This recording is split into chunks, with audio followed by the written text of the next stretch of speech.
주님을 사랑하러 거룩한 주일 예배 오신 여러분을 환영합니다. 오늘로 또다시 하나님의 은혜가 충만하기를 주의 이름으로 축복합니다. 옆분하고 이렇게 인사 나누고 축복합니다. 우리는 하나님의 행복한 사람들입니다. 좌우 쳐다보고 한번 다시 하겠어요? 시작. 무엇이 당신을 행복하게 합니까? 이런 설교를 하면서 우리는 소유의 행복함이 있는 것이 아니라 관계 행복함이 있다라고 말씀을 증거했습니다. 하나님과의 관계, 이웃과의 관계를 잘할 때 행복하다. 두 번째 주일날에는 팔복에 대해서 마카리오스, 복에 대해서 말씀을 증거하면서 8가지의 행복을 설계하고 준비하라 이런 말씀을 드렸습니다. 이 말씀을 듣고 준행하는 사람은 반석 위에 집을 지은 사람과 같아서 이제 하나님이 복의 복을 더하심을 말씀을 나누었습니다. 그리고 셋째 주에는 돈이 행복합니까? 돈이면 이런 설교를 하면서 돈을 주인으로 삼는 것이 아니라 하나님을 주인으로 삶으면 잘 됩니다. 하나님을 나의 주인으로 삼고 이 땅을 살아가면 행복합니다. 이런 말씀을 증거했습니다. 오늘은 행복 네 번째 시간입니다. 나는 오늘 모든 행복한 사람이 가진 마음을 나누고자 합니다. 행복한 사람들이 가진 마음, 그것은 바로 어떤 마음일까요? 화평입니다.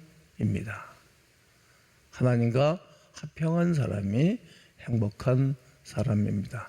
제가 많은 분들을 만나잖아요. 우리 교회 식구들도 만나고 또 청년하는 목사님들을 만나고 대외적인 수없는 많은 사람들을 만날 때 행복한 사람들이 있었어요. 어떤 사람들인지 아십니까? 화평한 사람들이에요. 이렇게 편복되거나 부딪히거나 경쟁하거나 다투지 않고 할 수만 있으면 모든 사람과 좋은 관계를 누린 사람들이 행복함이 있었던 것을 알 수 있습니다. 화평은 세 단계가 있습니다. 첫 번째 단계는 자기 자신과의 화평입니다. 자신과의 화평한 사람은 건강한 자아를 갖고 있습니다. 아주 건강해요. 웬만하면 자존감이 투철해서 승리의 삶을 살아갑니다. 두 번째는 우리 자신과 다른 사람과의 화평입니다. 행복한 사람은 주변 사람들과 화평한 관계를 유지하고 만들어 갑니다. 예수님께서는 하늘 아버지께서 너희 죄를 용서하신 것처럼 너희도 이와 같이 다른 사람을 용서해 주라고 말씀하시듯 다른 사람을 용서하는 사람입니다. 행복한 사람은 다른 사람을 받아들이고 다른 사람을 품어내는 사람들이었습니다. 마치 바다가 모든 물과 모든 물질들을 다 품어내듯이 품어내는 사람들입니다. 남을 원망하거나 자신을 비판하거나 그리고 비관하지 않습니다. 매사에 아주 밝고 긍정적입니다. 세 번째 단계는 하나님과의 화평입니다. 이것은 하나님의 자녀만이 갖는 행복입니다. 하나님과의 화평한 사람, 자기와의 화평하고 이웃과 화평할 뿐만 아니라 이 사람이 가는 곳마다 하나님이 동행해 줌으로 말미암아 놀라운 일들을 만들어내는 사람들입니다. 하나님과의 화평은 행복에서 가장 중요합니다. 하나님과 화평하게 될 때 우리는 진정한 행복을 누릴 수 있습니다. 그러면 우리는 어떻게 하나님과 화평을 누릴 수 있는 것일까요? 하나님과 화평이 있도록 중요한데 왜 인간이 하나님과 화평을 누리지 못하는 것입니까? 이유가 한 가지가 있습니다. 어떤 것입니까? 바로 갈등하고 충동하는 죄의 문제입니다. 이 죄 때문에 하나님과 화평하지 못한 것입니다. 성경은 모든 인류가 죄 가운데 있다고 로마서 3장 23절을 말합니다. 함께 읽습니다. 모든 사람이 죄를 범하였음에 하나님의 영광에 이르지 못하더니. 그렇습니다. 죄의 종류는 두 가지가 있습니다. 하나는 원죄요, 하나는 자범죄입니다. 이 죄 때문에 인간이 행복하지 못하고 이 죄 때문에 하나님과 좋은 관계를 누리지 못하고 있다고 말하는 것입니다. 원죄는 첫사람 아담이 사단의 유혹에 빠져들어서 선악과를 따먹고 하나님께 징벌을 받아 에덴 동산에서 추방당함으로 일어난 일입니다. 언제는 나의 의지와 선택과 상관없이 태어날 때부터 운명적으로 가지고 태어나는 것입니다. 아담 이후로 태어난 모든 인류는 죄의 DNA를 가지고 태어납니다. 우리는 태어나면서부터 부모의 DNA를 가지고 태어나지요. 부모가 건강한 부모를 만나면 거의 다 건강합니다. 부모가 행복한 이 자아를 갖고 있으면 자녀도 행복한 자아를 가지고 있고, 부모가 운동을 잘하는 부모를 만나면 자녀들이 운동 잘할 가능성이 많습니다. 그 탁구를 잘하는 신유빈이라는 삐약이라는 그 학생은 아버지가 탁구 선수 출신이고 집이 탁구장을 경영하는 사람입니다. 그러니까 어려서부터 탁구를 한 거예요. 공부를 잘하는 부모를 만나면 공부 잘할 수 있는 가능성이 매우 높습니다. 이렇게 모든 것을 부모를 통해서 가지고 태어나는 것입니다. 이 DNA는 바뀌지 않습니다. 최초 인간 아담에게서는 원죄라는 DNA를 가지고 태어났기 때문에 죄라는 누명을 씌워줬고, 죄라는 덫에 걸려서 인간은 출생하고 살아가는 것입니다. 그리고 자범죄는 원래 원죄 아래에 있는 인간이 죄를 짓는 모든 종류의 도덕적이고 윤리적인 법을 이탈하는 죄의 말입니다. 자범죄의 종류는 고의적인 죄와 실수로 짓는 죄가 있지요. 마음과 생각으로 짓는 죄, 행위의 죄, 입으로 짓는 죄, 은밀한 죄, 드러나지 않는 죄, 드러난 죄, 이런 여러 가지 죄가 있습니다. 오늘 대표기도하는 장로님은 시작하자마자 죄에 대해서 들먹였습니다. 이게 죄가 드러나지 않는 죄가 있는 거예요. 자기만이 아는 죄가 있는 거예요. 드러난 죄가 있고,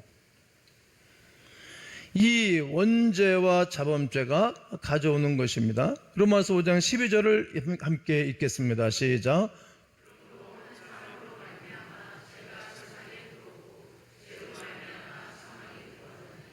이와 같이 모든 사람이 죄를 지었으므로 사망이 모든 사람에게 이르렀느니라. 네, 죄 때문에 사망이 들어왔다는 거예요. 우리 한때 제가 이 사망이 들어왔다 이 본문을 갖고 사망이 무너졌도다,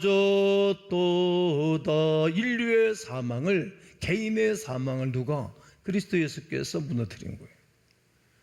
그 찬송은 여기에 제일 키포인트예요.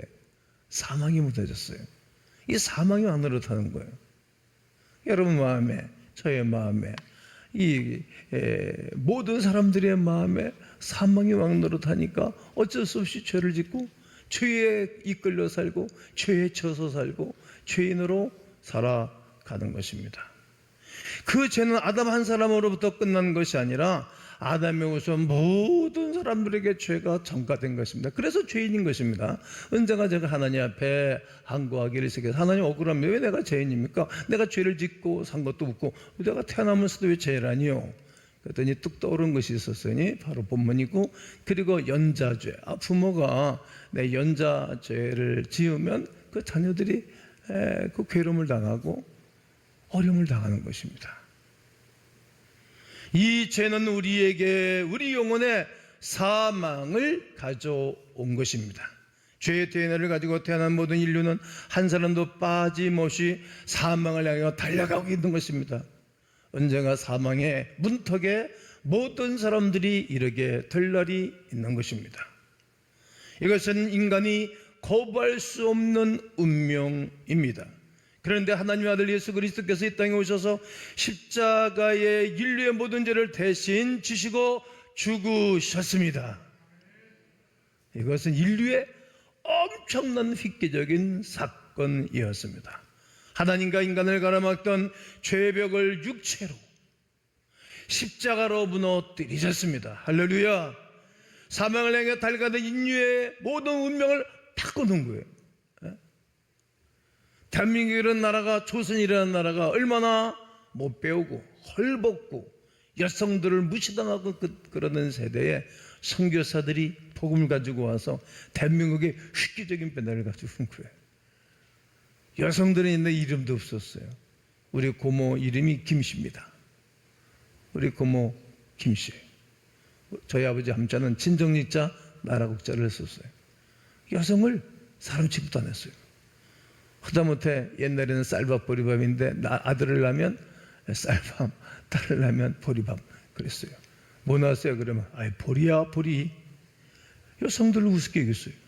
복음이 들어와서 한 사람을 귀중히 여기는 가치로 말미암아 이 땅이 바뀐 거예요.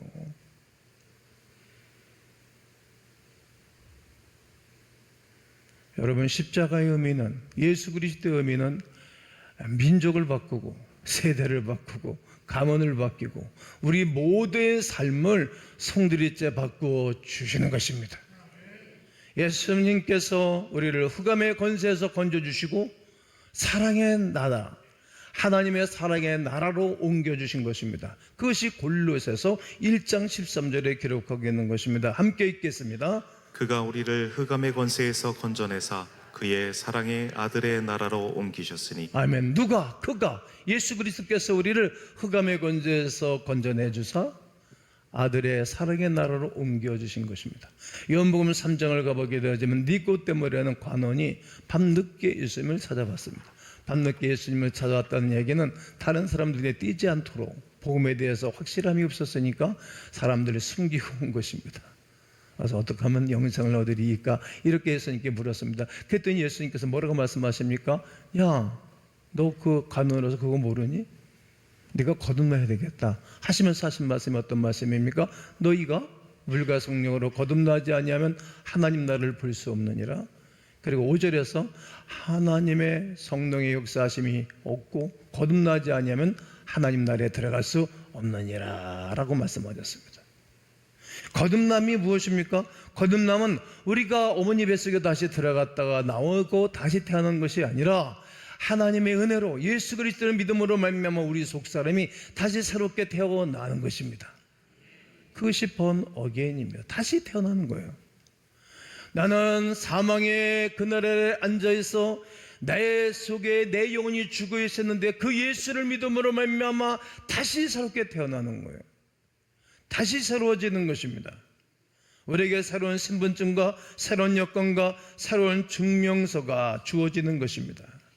전에는 흑암의 백성이었으나 이제는 하나님의 나라의 백성입니다. 죄와 저주와 사망은 끝나고 영원한 생명과 구원에 동참하게 된 것입니다.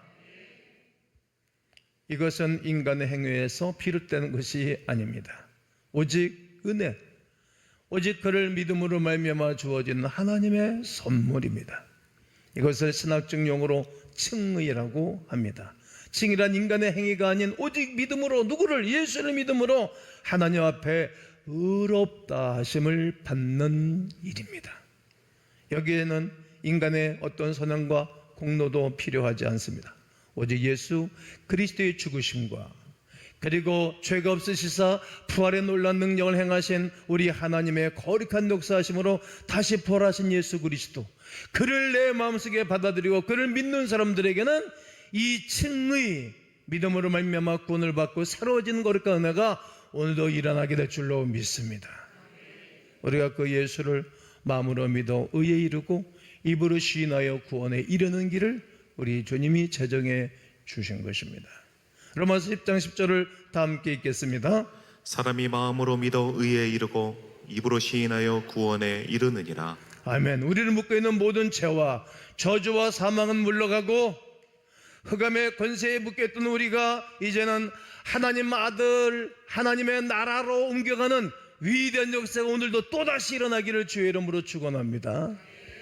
하나님과의 화평은 하나님뿐만 아니라 나 자신과의 화평, 이웃과의 화평, 모든 관계의 화평으로 이어지는 것입니다. 이 화평이 회복될 때 우리 인생은 행복할 수 있습니다. 아, 저분 보면 행복이 흘러, 저분 보면 행복한 분이야, 보면 알 수 있지 않겠습니까?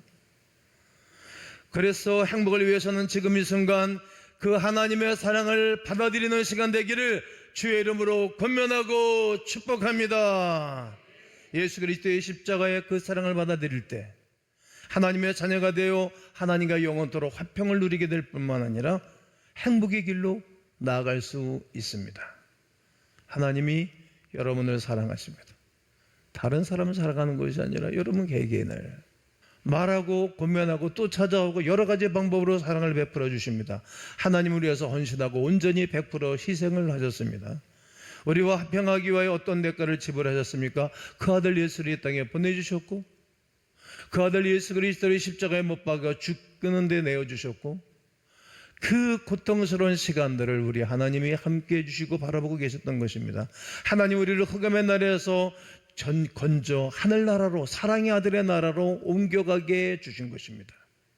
집을 떠나고 부모를 버린 자녀들은 날마다 기다리는 어머니처럼, 기다리는 아빠처럼 오랫동안 하나님을 외면하고 하나님을 찾지 않는 아이에게조차도 하나님은 사랑의 팔은 언제나 열려 있는 것입니다. 지금도 열려 있습니다. 나는 그 하나님을, 여러분들이 마음을 열고 나는 그 하나님의 품에 안기는 귀한 시간이기를 간절히 원합니다. 야, 이제 나를 위해서 한번 살아봐. 나와 좀 좋은 관계를 누렸으면 좋겠어. 좀 화평해봐. 너무 늦기 전에 돌아보셔야 됩니다. 지금 이 자리에 하나님의 화평을 거부하고 다른 것으로 살아가는 분들이 계실 것입니다. 한번 또 돌아서셔야 됩니다. 내려놓으시고 말이죠. 하나님 왜 나에게만 휘체를 채찍질 하시는 거죠? 아니 왜 나는 이렇게 어렵게 내버려 두는 것이죠? 그래서 실망하고 하나님 떠난 분이 계실 분들도 계실 것입니다. 그러나 그렇지 않습니다. 다 나를 위한 것이어서 지나가 보면 압니다. 하나님은 사랑이 여기 있습니다. 우리를 위한 하나님의 사랑입니다. 오늘 본문 5장 1절 하반절에 보면 우리 주 예수 그리스도로 말미암아 하나님과 뭘 누리자? 화평을 누리자. 화평을 누리면 행복한 거예요. 화평을 누리기 시작하면 하나님이 길을 열어주시는 것입니다. 하나님은 지금도 간절히 우리를 찾고 계십니다. 하나님 우리가 화평하기 위하여 자기 아들을 십자가에 달려 죽게 하셨습니다. 사람의 마음으로 믿어 의에 이르고 입으로 신하여 구원에 이르는 것입니다.